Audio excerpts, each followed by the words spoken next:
할렐루야. 오늘 또 큰 은혜에 통하여 다시 한번 우리의 마음과 또 심령을 새롭게 할 수 있게 되기를 간절히 소망합니다. 혹시 여러분들 집에 그 도장 많이 있으세요? 도장 다들 있죠. 그 나무로 만든 그 막도장도 있고, 또 아니면 인감 도장 어떻습니까? 뭐 이렇게 옥이나 좀 좋은 화려한 돌로 만든 그런 도장이 참 많이 있을 겁니다. 그래서 저는 이 도장이 그냥 뭐 땅, 집 이렇게 뭐 매매 계약할 때만 쓰는 줄 알았는데, 제가 학교 다녀 보니까 선생님이 성적표를 주시면서 집에 가서 부모님 도장 받아와. 와, 저는 도장이 그런 데 쓰일 거라고는 상상도 못했습니다. 얼마나 떨리든지.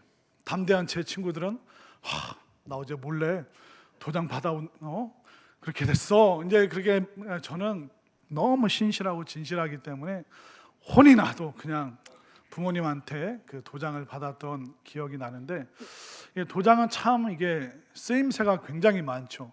무슨 매매 계약뿐만 아니라 애들 성적표 확인도 도장으로 하고, 그뿐만 아니라 무슨 임명장이나 상장도 보십시오. 그러면 상장 맨 밑에 어떻게 되어 있습니까? 큰 뭐 교장 선생님 또 무슨 총장님 그런 도장이 확 크게 찍혀 있습니다. 또 교회에서 공적으로 쓰는 네모난 도장이 있는데 이걸 직인이라고 합니다. 직인이 뭐냐면 어떤 직무를 수행할 때 쓰는 공적인 도장을 직인이라고 이야기를 합니다. 이처럼 우리 세상에는 많은 도장이 있죠. 근데 이게 단순히 아시아권뿐만 아니라 유럽에서도, 그리고 성경에 나와 있는 이스라엘 사람들도 이런 도장을 많이 사용했는데, 자, 먼저 우리 유럽으로 한번 가볼까요? 자, 유럽에서 사용했던 도장을 한번 첫 번째 사진을 보여주시겠습니다. 굉장히 멋진 그 은으로 만든 도장입니다. 사실 저걸 제가 집에 갖고 있으면 참 좋을 텐데, 인터넷에 이제 그 유럽 인장을 치니까 저런 사진이 있더라고요. 그래서 저게 어떻게 되냐면 그 왕이 반지로 저걸 끼고 왕이 공문서를 허락을 할 때 이렇게 쿡 찍는 겁니다. 그러니까 왕이 뭐 어디 보관하면 다른 사람이 쓸 수 있으니까 가장 가까이 누구도 손 못 대게 그 반지로 이제 가지고 있으면서 그 찍는데, 아까 빨간 거 보셨죠? 그게 뭐냐면 빨간색 초를 녹여서, 그러니까 촛농을 녹여서 식을 때 그 어떤 그 문서 서류의 그 끝에를 그걸로 봉인을 하는 겁니다. 그래서 그 도장에 그 왕의 인장이 찍혀 있고, 그리고 빨간색 촛농이 깨지지 않았다면 이게 왕이 직접 나에게 보낸 거구나 하는 그런 의미가 있기 때문에 그 유럽은 반지에 그 왕의 도장을 끼고 이렇게 찍는 그런 스타일이었습니다. 자, 그리고 조선 시대 때는 어떤 인장을 썼을까요? 자, 저게 뭐냐면 옥새입니다. 옥새. 그 왕이 쓰는 도장. 그래서 저게 이제 뭐 용이라고 하더라고요. 그래서 저걸로 이제 그 왕의 어명, 왕의 명령을 저걸로 꽝 찍어서 누구에게 뭐 상을 줘라, 누구를 뭐 암행어사로 만들어라, 누구를 우의정, 좌의정으로 임명한다. 그러니까 공적인 도장, 저게 왕의 권위가 있는 도장을 이제 옥새라고 이야기를 합니다. 이처럼 유럽의 인장이나 또 이게 동양의 옥새는 뭐냐면 왕이 자신의 권위를 드러내는 것입니다. 그러니까 왕의 명령을 확증하는 것이 바로 인장이고 옥새죠. 그뿐만 아니라 도장이 어디에 쓰이냐면 내 소유물, 내가 내 도장을 매매 계약서에 딱 찍으면 그 집이 되었던 땅이 되었던 물건이 되었던 그것이 나의 소유가 되는 것입니다. 자, 그러면 그 도장을 내 소유로 삼을 때 어떻게 쓰는지 한번 볼까요? 낙인을 한번 보여주십시오. 자, 제가 집에서 키우는 말이면 참 좋을 텐데, 저게 OK 목장, 아마 미국 서부에서 키우는 그런 말 같은데, 그 내 소유의 가축입니다 할 때 팍 낙인을 붉은 쇠로 낙인을 찍습니다. 이렇게 보니까 S자 위에 이렇게 웃는 표시가 있는데, 아마 S자로 시작되는 그 목장주의 그 이름의 그 이니셜이 아닌가 그렇게 생각을 합니다. 그렇기 때문에 성경에서 나오는 이 도장의 의미는 뭐냐면 그 하나님의 권위를, 권세를, 명령을 나타낼 뿐만 아니라 도장에 찍힌 그 존재는 바로 하나님의 소유물이다라는 그런 의미가 있습니다. 그래서 오늘 그 말씀에 보면 하나님께서 이마에 표를 그리게 하시는 그 이야기가 나오고 있습니다. 자, 이마에 도장을 받은 사람이라고 할 수 있겠죠.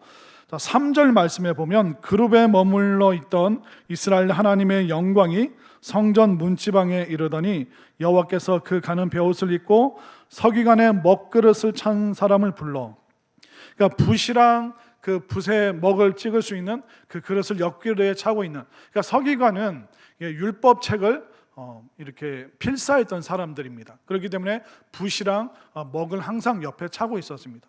자, 이렇게 먹을 차고 있는 그 천사에게 하나님이 명령을 내리십니다. 자, 4절 말씀 함께 읽겠습니다. 시작.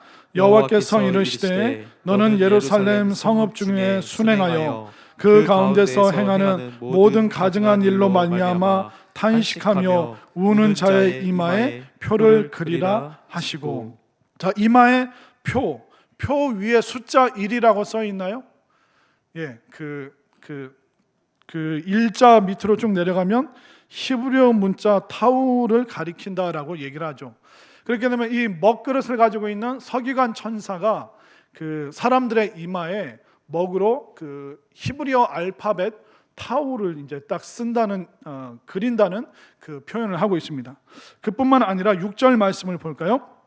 6절 말씀 함께 읽습니다. 시작. 늙은 자와 젊은 자와 처녀와 어린이와 여자를 다 죽이되 이마에 표 있는 자에게는 가까이 하지 말라. 예, 거기까지 읽겠습니다. 자, 이마에 표시를 하는데 그 표시한 그 도장의 모양이 어떤 거냐면 한번 보여주시겠습니까? 예, 마지막 사진. 예, 저게 그대로 놔둬 보십시오. 히브리어 알파벳의 그 맨 마지막 27번째 글자를 이제 타브 아니면 타우라고 발음을 하는데 그 타우라는 글씨입니다.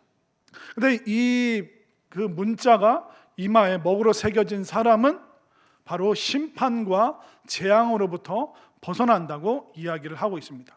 근데 이 표시가 저 글자가 어떤 걸 연상시키냐면 바로 출애굽 때 하나님께서 이스라엘 백성들에게 어린 양을 잡고 그 어린 양의 피를 문설주와 임방에 바르라고 했죠. 그러니까 에스겔에게 보여주시는 이 이미지는 뭐냐면 바로 하나님의 구원의 역사, 출애굽에서 구원받았던 그 구원의 역사를 떠올리게 에스겔이 생각나도록 하나님께서 알려주고 계십니다. 그렇기 때문에 그 출애굽에서 살아난 그 상황이 어땠습니까? 문설주는 뭐냐면 기둥입니다. 임방은 뭐냐면 문의 맨 위쪽 기둥과 기둥 사이에 있는 나무를 임방이라고 합니다. 그렇기 때문에 거기를 이제 어린 양의 피로 발랐는데, 그런데 그걸 듣고 뭐 양의 피를 문에 바른다고 죽음이 피해간다고? 그걸 안 믿은 사람들이 있습니다. 그런데 이스라엘의 많은 사람들 그 말씀을 믿었죠. 하나님의 그 구원의 약속의 말씀을 믿느냐 믿지 않느냐, 그것이 바로 구원의 표시가 되는가 안 되는가, 그것을 성경이 출애굽에서 뿐만 아니라 에스겔 말씀에서도 지금 보여주고 있는 것입니다. 예, 여기까지 보여주시고요. 결국 이마에 표가 있다는 것은 뭐냐면 구원받은 사람임을 확증시켜 주시는 것입니다. 이 구약에서 말하는 그 구원의 표현이 다양하고요, 또 신약에서 말하는 그 구원의 표현이 굉장히 많습니다. 그렇기 때문에 오늘 본문 4절과 6절에서 이마에 표를 받은 사람, 이마에 그 하나님의 그 도장을 받은 사람, 그들은 바로 출애굽처럼 구원받은 사람이다라고 말을 하고 있습니다. 그러니까 구약에서 말하는 그 구원의 다양한 의미가 있는데, 그러니까 애굽에서 탈출했을 때 그걸 구원이라고 성경에서 말하고 있습니다. 그리고 광야 전쟁에서 승리할 때마다 그 승리를 구원이라고 이야기를 했습니다. 그리고 가나안 땅에 입성했을 때도 구원, 성전이 완공되고 하나님의 임재가 임할 때 우리에게 구원이 임했다라고 말하고 있습니다. 그렇기 때문에 하나님의 구원이라는 것은 굉장히 다양한 표현을 하는데, 특별히 구약에서는 어딘가에 소속된 신분이 될 때 그것을 구원이라고 했습니다.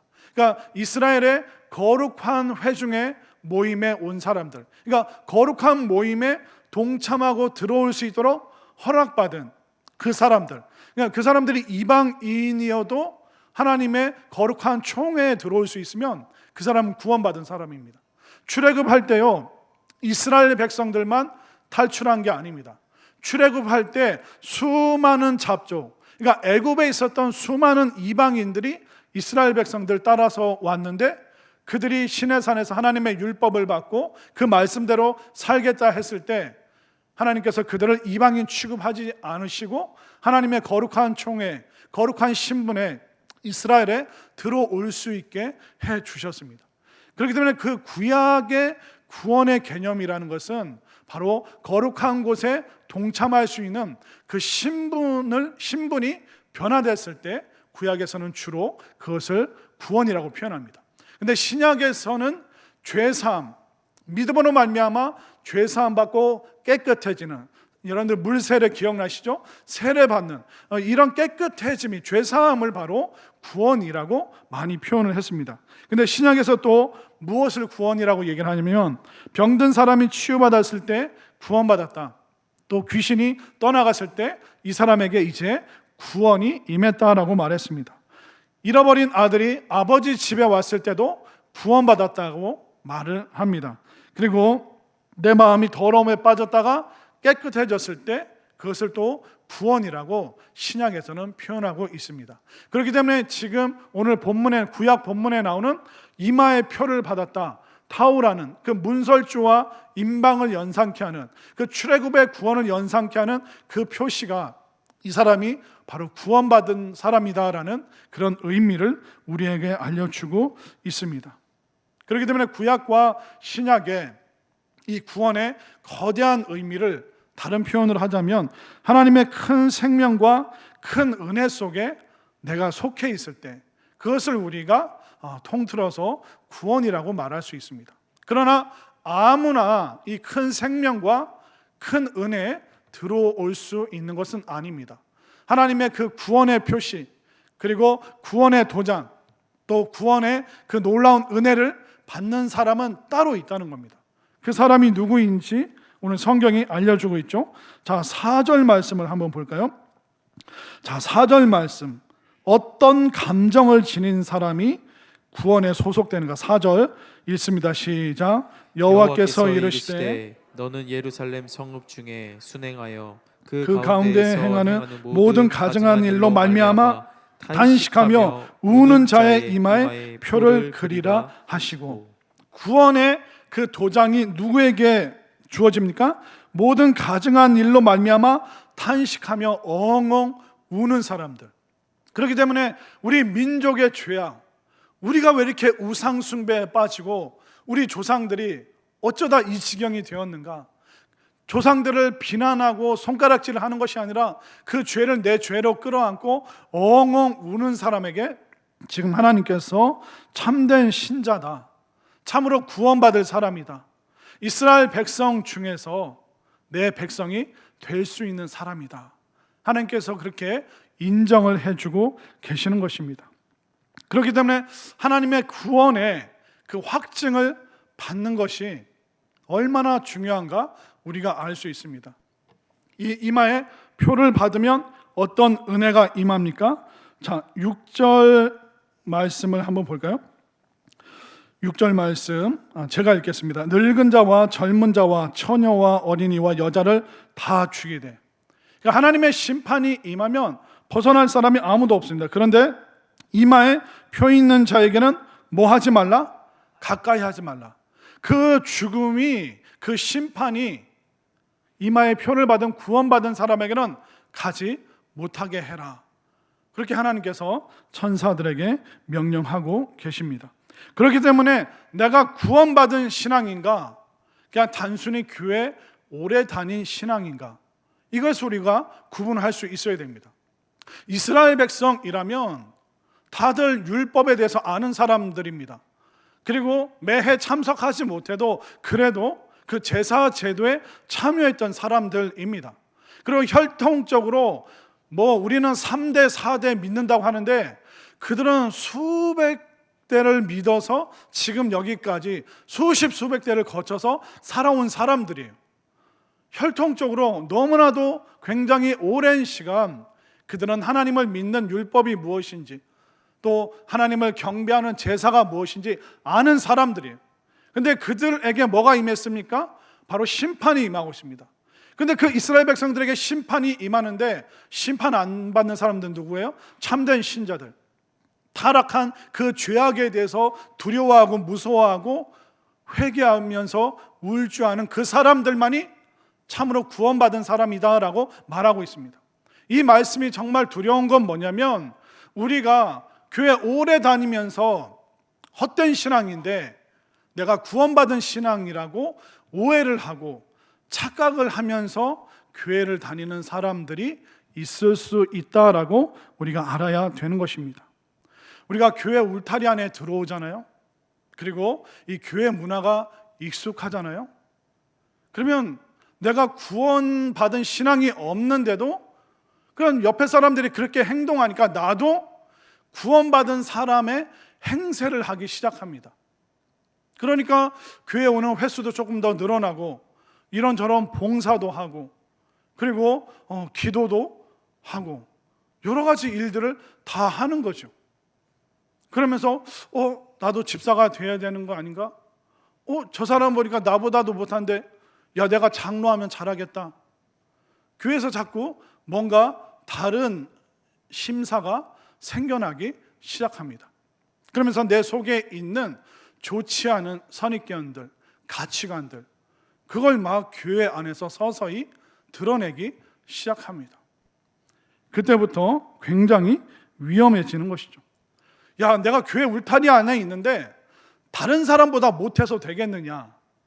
그러면서 이상한 말과 행동을 하기 시작하죠. 그러면서 교회 내에서 영향력을 발휘하고 싶어 합니다.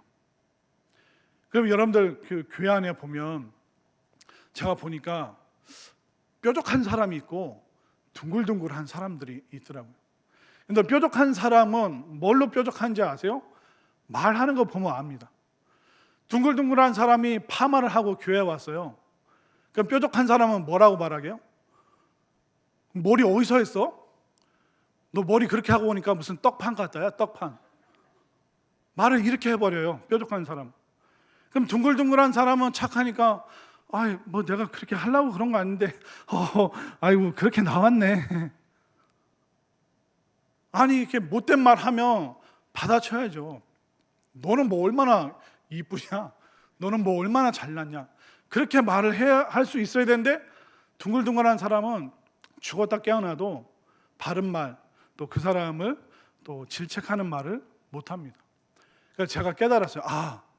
이 뾰족한 사람을 어떻게 해야 되는가? 별난 사람 만나게 해주면요, 뾰족한 사람이 수그러들더라고요. 교회 안에서 여러분들이 왜 뾰족해졌나 생각을 해보십시오. 그리고 뾰족한 사람들, 못된 말하고 좋지 않은 말하고 거짓말하고 이간질하고 이런 사람들이 과연 구원받은 사람인가? 저는 늘 퀘스천 마크를 던질 수밖에 없습니다. 제가 무서운 경고의 말씀 하나 알려드릴까요? 고린도후서 13장 1절과 2절 말씀 한번 볼까요? 사도 바울이 한 말입니다. 자, 1절을 제가 2절을 여러분들이 읽겠습니다. 내가 이제 세 번째 너희에게 가리니 두세 증인의 입으로 말마다 확정하리라. 내가 이미 말하였거니와 지금 떠나 있으나 두 번째 대면하였을 때와 같이 전에 죄 지은 자들과 그 남은 모든 사람에게 미리 말하노니 내가 다시 가면 용서하지 아니하리라. 내가 다시 가면 용서하지 아니하리라. 사도 바울이 고린도 후서에서 용서하지 않겠다는 거예요. 이 고린도 후서 그 앞에 쓰여진 고린도전서 13장에서 사랑은 오래 참고 온유하며 그 사랑에 대해서 뜨겁게 고백했던 그 사도 바울이 고린도 후서 13장에서는 내가 다시 가면 용서하지 아니하리라. 두 번이나 기회를 줬다는 거예요. 두 번이나 기회를 주고 회개할 수 있도록. 우리는 사랑을 뾰족한 사람이 하는 말도 잘못된 행동도 다 받아들이는 것을 사랑이라고 생각하는데 그렇지 않습니다. 사랑에는 항상 공의가 올바름이 가는 거예요. 여러분들 아이들이 마약 사달라고 한다고 여러분들 사 주실 겁니까? 사랑은 그냥 무분별하게 아무거나 허용하고 제한하는 것이 아닙니다. 여러분들 아들을 동네 깡패들이 두드러 패고 있는데 그냥 멀뚱히 쳐다보고 있을 겁니까? 신고를 하든 내가 몽둥이를 들고 뛰쳐나가든. 사랑은 무조건 다 하게 허용하는 것이 아닙니다. 사도 바울은 그렇게 뜨거운 사랑, 오래 참는 사랑, 온유한 사랑, 그것이 마땅히 교회 안에 있어야 되는데 이 둥글둥글한 사랑을 찢어 발리기는 그 뾰족한 사람들, 그 사람들 가만두지 않겠다는 겁니다. 그렇기 때문에 사랑에는 항상 정의, 공의가 같이 있어야 되는 거예요. 그래서 1절 말씀, 고린도서 13장 1절 말씀을 한번 보십시오. 내가 이제 세 번째 너에게 가리니, 그러니까 두 번이나 기회를 줬다는 거예요. 세 번째 가서는 두세 증인의 입으로 말마다 확정하리라. 너희들이 예전에 했던 그 말 다 확인하겠다. 이렇게 말했지? 그 다 확인하겠다는 거예요. 그리고 그 말한 대로 용서하지 않고 이제는 교회법으로 다스리겠다. 이게 바로 사랑의 마음이 가득한, 구원받은 성도들을 보호하고 지키기 위한 목자의 심정을 가진, 아비의 마음을 가진 사도 바울의 이 사랑의 모습이라는 것입니다. 그렇기 때문에 구원의 확신 없이 거듭나지 않은 사람들이 교회를 혼란스럽게 하고 뾰족한 마음 가지고 구원받은 사람들을 공격하는 이 일이 교회 안에서 일어난다면 그게 얼마나 힘들고 어렵고 정말 진땀나는 그런 상황이 되겠습니까? 사도 바울은 단호합니다. 구원받지 못한 자가 교회 안에서 행세하고 함부로 말하는 거, 이거 절대로 용납할 수 없다. 우리 모두도 예외가 아니라는 것입니다. 그러니까 오늘날 한국 교회, 아니 역사 속에서 있었던 모든 교회의 문제는 뭐냐면 구원받은 신앙 없는 사람이 교회 안에서 리더십이 될 때 이것이 얼마나 큰 폐해를 주는가. 그것은 목회자도 마찬가지입니다. 오래 다녔으니까, 대학 시험 떨어졌으니까 신학교 가라, 이런 말들이 얼마나 위험하고 교회를 위태롭게 만들었는가. 검증되지 않은 사람이 목회자가 되고 교회를 오래 다녔고 큰 업적을 이루었으니 그 사람을 장로를 시키자. 이 말이 얼마나 위태롭고 위험한 말인가. 우리는 오랜 세월 너무나도 많은 이런 힘든 일들을 경험을 했습니다. 그러니까 본인은 구원받지 못했는데 교회 울타리 안에 있기 때문에 구원받은 사람처럼 행세를 하고 싶고 더 큰 행세를 하고 싶기 때문에 자꾸 높은 자리를 원한다는 것입니다. 그런 사람들은 구원의 정문을 통과한 게 아니라 스리슬쩍 담 넘어온 도적과 같은 사람이죠. 그렇기 때문에 오늘날 목회자들이 참 실수하는 게 뭐냐면, 저도 여러분들 다 구원받은 사람이라고 전제를 해놓고 설교하는 것이 목회자들의 실수라는 겁니다. 죄송하지만 어떻게 여러분 우리가 다 구원받은 사람이라고 그냥 덮어놓고 전제할 수 있을까요? 그렇기 때문에 우리는 복음의 말씀을 들어야 되고, 정말 내가 회개해야 되는구나. 우리가 한번 구원받았으면 그냥 순식간에 성인이 됩니까? 우리가 대단한 사람이 되는 겁니까? 아니잖아요. 교회 공동체 안에 들어와서 여기서부터 우리가 성장하고 성숙해 가야 되는데, 구원받았다고 하는 사람은 여전히 뾰족해서 문제를 일으키고 다니고 둥글둥글한 사람 눈에서 피눈물 나게 하고, 이런 일들이 너무나도 많죠. 그렇기 때문에 많은 설교는 여러분들이 구원받지 못한 사람이라는 것을 전제를 하고 설교를 해야 되고, 또 설교 듣는 나도 구원받은 내가 요 모양밖에 안 되는가, 그 마음으로 우리가 설교를 들을 때 하나님의 구원의 역사, 또 교회 안에 경험했던 수많은 부흥의 역사가 바로 이 두 가지 마음이 만났을 때 놀라운 구원의 역사가 일어난다는 것을 여러분들 분명히 믿으시기를 바랍니다. 그렇기 때문에 오늘 그 본문 말씀에 천사들이 이마에 표를 해주잖아요. 이 말은 뭐냐면 구원 받았나 안 받았나 확증할 수 있다는 겁니다. 지금 이 자리에서 여러분들이 구원 받았나 안 받았나 제일 잘 아는 사람이 누굴까요? 여러분들 자신입니다. 하나님이 아시고요, 여러분들이 알아요. 내가 그냥 교회 울타리 안에 오래 머문 사람인가, 아니면 내가 구원받은 사람인가. 이건 검증하는, 여러분들 스스로 검증하는 건 어렵지 않습니다. 오늘 에스겔 말씀에서 구원받은 증거가 뭡니까? 성도가 마땅히 품어야 할 마음을 품은 그 사람이 구원받은 사람이다. 지금 온 나라 도처에 우상 숭배가 있는데 하나님 앞에서 이 우상 숭배를 보면서 울지 않는 자는, 그 우상 숭배에 참여한 자는 구원 못 받은 사람이라는 거예요. 그러나 우상 숭배 그 끔찍한 일들, 음란한 일들, 폭력적인 일들, 그걸 보면서 가슴 아파하는 사람, 그러니까 신앙인으로서 하나님 앞에 마땅히 품어야 될 그 감정이 없는 사람들은 구원받은 사람이라고 말할 수 있겠는가? 거기에 대해서 통렬하게 에스겔 9장에서 우리에게, 이스라엘 백성들뿐만 아니라 지금 오늘날 현대를 살아가는 우리에게 도전을 하고 있는 것입니다. 이마에 표를 받은 사람은 어떻습니까? 죄에 대해서 회개를 하잖아요. 눈물이 터져 나오잖아요. 어쩌다 이스라엘이 이렇게 됐나? 지금 우리는 뭐 어떻게 해야 되는가? 그러면서 그 하나님의 그 심정을 품는, 하나님의 감정을 품는 사람에게 이마에 표식을 해주었다라고 말하고 있습니다. 하나님을 진노케 하는 일에 대해서 두려운 감정을 가지는 사람들, 이러다 이스라엘 어떻게 되는 거 아닌가? 하나님의 진노 앞에서 두려워할 수 있는 그런 마음을 우리가 다 품을 수 있게 되기를 바랍니다. 그렇기 때문에 우리 마음 심보가 달라지지 않았다면 우리의 영혼도 아직 달라진 상태가 아니라는 겁니다. 여러분들의 영혼의 상태는 말하는 모습, 여러분들이 품고 있는 그 감정들, 사람들에 대해서 어떻게 생각하는가, 그걸 보면, 우리의 심보를 보면 우리의 영혼의 상태를 대번에 알 수 있는 것이죠. 여러분들 한의원 가보셨나요? 한의원 가면 그 한의사분이 제일 먼저 뭐 합니까? 진맥을 하죠. 그래서 희한하더라고요. 다 이게 짚어보면, 요즘 잠을 많이 못 주무셨어요? 요즘 뭐 스트레스 받는 일이 있으세요? 그러면서 저한테 직업을 좀 바꿔보시는 게 어때요?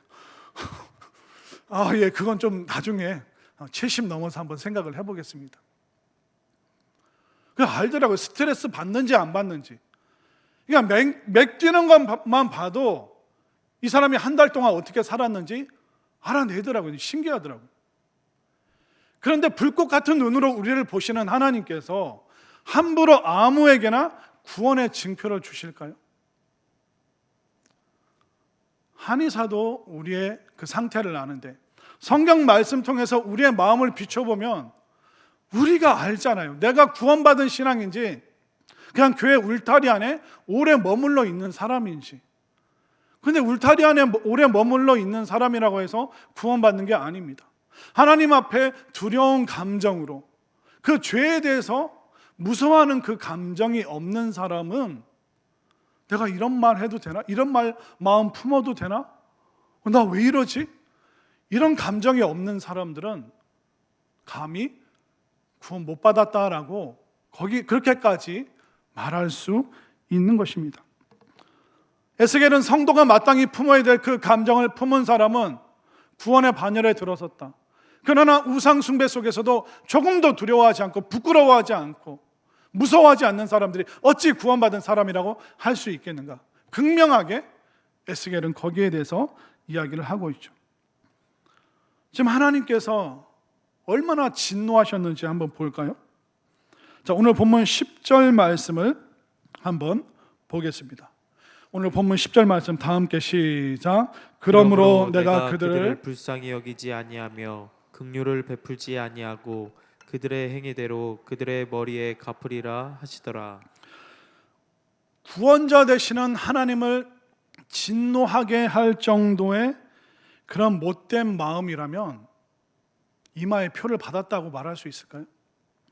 사도 바울도 말합니다. 내가 가서 그들 다시 가면 용서하지 아니하리라. 하나님께서도 이스라엘 백성들 계속 참아 주셨잖아요. 기다려 주셨잖아요. 우리 주님, 십자가에 달리시고 부활하신 주님 기다려 주시고 참아 주시는 거예요. 그러나 이 주님의 기다림은 영원하지 않아요. 우리가 예수님을 구세주가 아니라 심판주로 만나는 그날이 반드시 온다는 거예요. 하나님께서 이스라엘이 우상 숭배에서 계속 떠나도록 그들을 힘들게, 어렵게, 다른 나라의 공격을 받게, 그렇게 힘들게 했는데도 바득바득 이스라엘 사람들은 그 우상 숭배를 벗어나질 않았습니다. 하나님 계속 기다려 주셨어요. 계속 참아 주셨어요. 그러나 하나님의 그 사랑은 영원히 기다리지 않아요. 그 사랑에는 항상 공의가 따라오는 것입니다. 그렇기 때문에 하나님의 심정을 모르고 계속 뾰족한 마음으로 구원자 되시는 그 하나님을 진노케 할 정도까지 갔다면 그 사람이 어떻게 구원받은 사람이라고 말할 수 있겠습니까? 교회 울타리 안에 들어는 왔지만, 교회 앉아서 설교를 듣는 것 같지나 하지만, 예배 드리는 것 같지만, 그러나 그의 영혼은, 그의 심보는 조금도 변화되지 않았다면 어떻게 구원받은 사람이라고 저희가 말할 수 있겠습니까? 교회 안에서뿐만 아니라 교회 밖에서도 무서운 일들이 참 많습니다. 한 10년 전인가 서울의 그 시내버스에 그런 문구가 붙은 적이 있습니다. 제가 한번 읽어드릴게요. 우리나라 서울에서 있었던 일입니다. 나는 자신의 창조물을 심판한다는 신을 상상할 수 없다. 다시 한번 읽어드릴까요? 이게 반기독교 시민운동연합에서 부착한 플랜카드였습니다. 서울 시내 버스에 막 붙였어요. 나는 자신의 창조물을 심판한다는 신을 상상할 수 없다. 하나님은 왜 사람을 만드시고 그 사람을 심판하시는가? 우리는 그런 신 용납할 수 없어. 이게 반기독교 시민연합이 만들었던 문구입니다. 자, 여기에 무슨 오류가 있을까요? 이 말이 그럴싸하죠. 맞아. 창조주 하나님이 우리를 만들어 두시고 왜 또 심판하셔? 그럴싸한 말이죠. 근데 여기에 빠진 부분이 뭐냐면 본인들의 죄에 대해서는 은근슬쩍 넘어가는 거예요. 본인의 죄에 대해서는 은근슬쩍 넘어가고 벌에 대해서만 격렬하게 분노를 터뜨리고 있는 것입니다. 요즘 뉴스를 볼 때마다 무서운 게, 야, 대전에서 이런 일이 일어났네. 여러분들 대전 무슨 가게 앞에 막 붙이고 난리 난 거 아시죠? 그게 어느 동네예요? 선화동이에요? 관평동이요? 그런 데도 있어요? 전 선화동밖에 몰라서. 그런데 그 엄마가, 학교 선생님이 자기 아들을 교장실에 보내서 혼나게 했다. 그래가지고 그러니까 워낙 요즘 교사분들의 그 안타까운 소식을 듣다 보니까 하도 많은 일들을 듣다 보니까 사실 상황이 제가 짬뽕되긴 했는데, 그 자기 아들을 그렇게 했다고 막 그 선생님은 몇 년 동안 계속 괴롭혔다고 하더라고요. 교사면 어느 정도 삶의 많은 시간들을 지나고 어렵게 공부하고 고통을 통과해내 본 사람들이잖아요. 그런데 그분들도 견딜 수 없을 정도로 어떻게 괴롭혔을까? 그러니까 그 진상을 알고 나서 사람들이 막 분노의 모습으로 포스트잇을 붙이고 막, 그랬더니 그 엄마가 또 내놓은 항변이 뭐냐면, 그 아이의 뺨이 내 아들의 손을 때렸다. 뉴스 한번 찾아보세요. 그러니까 폭력 사태로 교장 선생님한테까지 불려간 자기 아들을 뭐라고 얘기하고 있습니까? 그 맞은 아이의 뺨이 내 아들의 손을 때린 거다. 이게 말입니까? 방구입니까? 사람을 칼로 찔러놓고 그 사람의 배가 내 칼을 찔렀다. 이렇게 말하는 것과 다를 바가 없다는 것입니다. 그러니까 본인이 저지른 죄에 대해서는 슬쩍 넘어가고 어떻게 내 아들을 벌 줄 수 있는가, 어떻게 벌을 줄 수 있는, 거기에 대해서만 격렬하게 토로를 하고 있는 것입니다. 그러니까 세상은 그런 방식이라는 겁니다. 반기독교적인 그런 정서를 가지고 창조주가 어떻게 자신들의 피조물을 심판할 수 있는가, 본인들이 지은 그 죄에 대해서는 한마디도 안 하고 죄인들이 받아야 될 그 마땅한 벌에 대해서만 불쾌함을 표시하고 있는 것이 바로 세상의 흐름이라는 것입니다. 근데 알게 모르게 그런 가치관들이 우리에게 스며들어와 있고, 나를 건드려? 내 자존심을? 나를 대우 안 해줘? 교회에서? 이러다 보면 어떤 공동체가 될지 여러분들의 상상에 맡기겠습니다. 그러니까 구원자이신 하나님을 경록해야 할 정도의 그런 마음이 세상에도 있고 교회 안에도 슬며시 들어와 있음을 우리가 보고 있는 것입니다. 그러나 반대로 우리가 하나님이 주시는 마땅히 품어야 될 그 감정, 죄에 대해서 무서워하고 하나님의 심판에 대해서 두려워하면서 내가 이렇게 살면 안 된다, 그 회개의 심정이 있는 그 사람에게는 구원이 있고, 또 우리가 끝까지 십자가 붙들면서 뾰족한 수많은 사람들의 공격이 있어도 정말 믿음의 굳건히 서 있는 그 둥글둥글한 사람들과 함께 우리가 끝까지 이 신앙의 여정을 잘 마무리할 수 있을 줄로 믿습니다. 결국 세상에는 불쌍한 사람이 두 가지예요. 복음에 대해서 들어보지 못한 사람이 첫 번째로 불쌍한 사람입니다.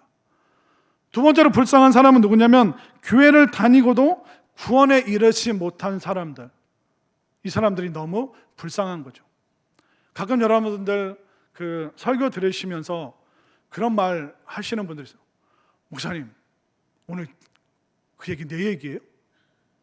근데 이게 정상인 거예요. 때로는 제가 여러분들을 구원받지 못한 사람이라고 전제를 하고 설교를 할 때가 있습니다.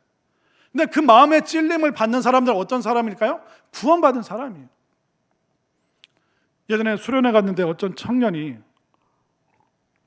다른 교회 청년이 이제 집회를 가서 이제 밤에 이제 집회 끝나고 기도회 끝나고, 근데 그 회장 남자 청년이 와서 막 저한테 울면서 얘기를 하는 거예요. 목사님, 교회 오래 다니고 제가 청년이고 하나님 앞에 정말 바르게 살겠다고 큐티도 하고, 또 때로는 뭐 대학교에서 그 CCC나 뭐 IBF와 같은 그런 기독교 동아리에도 들어가고 교회에서도 열심히 충성 봉사하는데 왜 저는 이렇게 쉽게 미워하고 안 좋은 감정을 품고 음란하기도 하고, 왜 이렇게 나는 이 죄를 끊어내지 못하는지 모르겠습니다. 그러니까 그 회장 청년이 찾아와서 막 우는 거예요. 이렇게 자신의 죄에 대해서 참혹한 마음을 품고 있는, 물론 많은 실수를 하지만 자신의 그 허물에 대해서 우는 이 청년, 구원 받았습니까? 구원 못 받았습니까? 구원 받았으니까 그런 감정이 생기는 거예요. 우리 완벽하지 않습니다. 육체를 갖고 있는 한은, 이 땅을 디디고 있는 한은 계속 우리의 허물과 연약함이 나올 겁니다. 그걸 여러분들도 스스로 볼 거예요. 그때마다 여러분들이 만약 남들도 다 그러는데 뭐 나 정도는 괜찮아, 이 마음 품으면 그 사람 구원 못 받은 사람이에요. 그런데 부끄러워하고 내가 무슨 장로냐, 내가 무슨 권사냐, 내가 무슨 교회 다니는 사람이냐, 이런 막 정말 스스로에 대해서 자책하는 마음 있는 사람은, 그 사람은 허물이 있어도 구원받은 사람이라고 우리가 확증할 수 있는 것이죠. 여러분들 어떻습니까? 그냥 교회 울타리 안에 그냥 머물러 있는 사람인지, 아니면 하나님의 사람이 마땅히 품어야 될 그 감정을 품으면서 살아가는지, 둥글둥글한 사람들 자꾸 괴롭히는 뾰족한 사람인지. 뾰족한 사람 이따 다 저한테 오세요. 제가 별난 사람 다 붙여드릴 테니까. 뾰족한 사람도 좀 못 살아봐야 돼요. 못 살겠네, 그런 걸 경험해봐야죠. 복음 못 들어본 사람, 불쌍한 사람이요. 근데 진짜 불쌍한 사람 누구예요? 교회를 다니면서도 구원에 이르지 못한 이 구원의 감정, 이 구원의 감격, 이걸 한 번도 경험하지 못한 사람, 너무나도 안타까운 사람이죠. 우리가 오늘 에스겔 말씀을 보면서 때로는 설교 말씀이 저 나 노리고 치시는 말씀이구나, 여러분들 그렇게 느껴진다면 여러분들 할렐루야 아멘 땡큐인 거예요. 그러면 여러분들의 그 구원의 감정은 살아있다는 거예요. 근데 지금 나들하고 하는 얘기는구나, 그러면서 뭐 나만 잘못했나? 저 사람도 잘못했지? 그러면 여러분은 굉장히 위험한 상황 가운데 놓여 있는 것입니다. 그렇게 되면 우리는 어떻게 해야 될까요? 하나님이 주시는 마땅한 감정, 죄에 대해서 두려워하고 이 대한민국과 이 아시아와 또 이 지구촌의 이 현상에 대해서 정말 가슴 아파하면서 눈물로 기도할 수 있고, 수많은 그 영혼의 그 어두움에 잡혀있는 그 영혼에 대해서 안타까운 마음 가지고 하나님 앞에 기꺼이 무릎 꿇을 수 있고, 또 내가 잘못했다면 죄송합니다, 잘못했습니다, 돌이키겠습니다, 이렇게 고백할 수 있는 하나님이 주시는 그 구원의 감정 가지고 또 승리의 자리로 한 걸음 한 걸음 나아가는 우리 성산의 믿음의 공동체가 될 수 있기를 간절히 소망합니다.